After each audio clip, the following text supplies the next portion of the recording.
মোহাম্মদ আব্দুল হান্নান, চাঁদপুর ৪। কারণ হলো আপনি 1971 সালে 26শে মার্চ মরহুম জিয়াউর রহমান যখন স্বাধীনতার ঘোষণা দিয়েছিল, তখন থেকে আপনি জীবনের ঝুঁকি নিয়ে যুদ্ধ করে এই বাংলাদেশকে স্বাধীন করেছেন এবং আমাদেরকে একটি স্বাধীন সার্বভৌম রাষ্ট্র দিয়েছেন। এই জন্যই আপনাকে ধন্যবাদ জানাচ্ছি। মাননীয় স্পিকার, আপনার মাধ্যমে আমি চাঁদপুর ৪ ফরিদগঞ্জবাসীকে ধন্যবাদ জানাচ্ছি ও কৃতজ্ঞতা স্বীকার করছি। তারা আমার প্রতি বিশ্বাস রেখে আমাকে ভোট দিয়ে এই মহান জাতীয় সংসদে প্রেরণ করেছেন।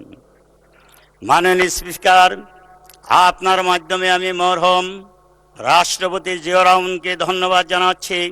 সেই দিন তিনি নিজের জীবনের ঝুঁকি নিয়ে কালুরঘাট বেতার কেন্দ্র থেকে যে স্বাধীনতার ঘোষণা দিয়েছেন, সেই ঘোষণার জন্য আমি ওনাকে ধন্যবাদ জানাচ্ছি।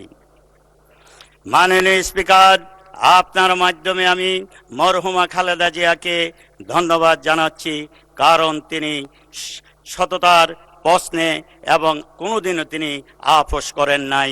উনি শত কষ্টের ভিতর দিয়েও সেই ফ্যাসিস্ট সরকারের সাথে উনি সমাধান করতে পারতেন, আরামে থাকতে পারতেন, কিন্তু উনি এই জনগণের আমাদের কথা চিন্তা করে ফ্যাসিস্ট সরকারের থেকে আমাদেরকে মুক্ত করেছেন।